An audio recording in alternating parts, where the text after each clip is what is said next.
ബുദ്ധിമുട്ടായല്ലേ? എല്ലാം ഒത്തിണങ്ങി ഇത്ര പെട്ടെന്ന് ഇങ്ങനൊരു വീട് കിട്ടുമെന്ന് ഞാൻ വിചാരിച്ചില്ല. ഞാനത് നേരത്തെ വിചാരിച്ചു. എന്നാലും എത്ര നാളെന്ന് വെച്ചാ ഈ വാശിയിൽ ഇങ്ങനെ കഴിയുക? വാശിയെന്ന് വെച്ചാ വാശി തന്നെ. ചെറുപ്പം പോലെ ഞാൻ അങ്ങനെ. സത്യമായിട്ടും നാളെ മുതൽ കൂലിപ്പണിക്ക് പോവോ? പോവും. അതിന് നീ എന്നെ തടയരുത്. ഇതെന്റെ പേഴ്സണൽ വൈരാഗ്യമാണ്. അങ്ങനെ മറ്റേടത്ത മാട്ടുപ്പെട്ടി മഹാദേവനാണെങ്കിൽ ഞാനാണ് മകനല്ലേ? എനിക്ക് വലിയ അഭിമാനം.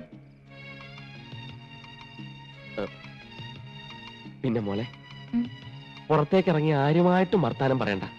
നമ്മുടെ സ്റ്റാറ്റസിനെ പറ്റിയ ആൾക്കാരേ അല്ല, ചേരിയ നുണയെ പറയൂ. എന്നെ പറ്റി പറയുന്ന ചില നുണകൾ കേട്ടാ നീ ഞെട്ടിപ്പോവും.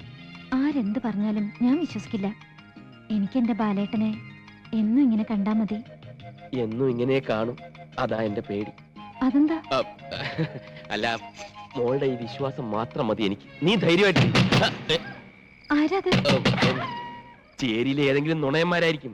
മോളി ഇവിടെ ഇരുന്നാ മതി, അങ്ങോട്ട് വരണ്ട. ഞാൻ പോയി നോക്കിച്ചു വരാം.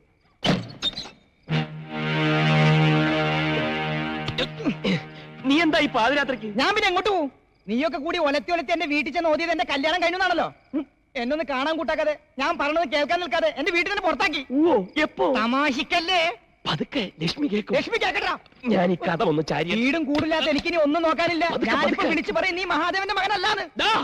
ചേരി ചെന്താമര അതും പറയും നീ എന്നെ വരട്ടാൻ നോക്കണ്ട. ലക്ഷ്മി ഉപദ്രവിക്കാതെ, ഇന്നെന്റെ ആദ്യ രാത്രിയാണ്. കാളരാത്രിയാണ്. നീ ഒന്ന് സമാധാനിക്ക്, നമുക്കെല്ലാം ശരിയാക്കാം. എങ്ങനെ ശരിയാക്കാം? ഞാൻ പ്രാർത്ഥിക്കണം. ലക്ഷ്മി നീ ഇത് എവിടെ കയറി പോന്നു? ആരോ വരുന്നുണ്ടല്ലോ.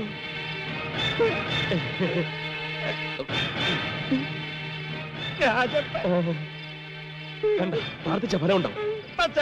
പോയി എവിടെയെങ്കിലും രക്ഷപ്പെട്ടു. ബാക്കിയാണ് ഞാൻ ഏറ്റി. അങ്ങോട്ട് അവിടെ പോന്നു. രക്ഷപ്പെടാം. അവിടെ ഫസ്റ്റ് നൈറ്റ് നടക്കല്ലോ. വേറെ എവിടെയെങ്കിലും പോയി രക്ഷപ്പെടും. അവന് നിന്നെ മനസ്സിലായിട്ടില്ല. പോയി രക്ഷപ്പെട്ടോ.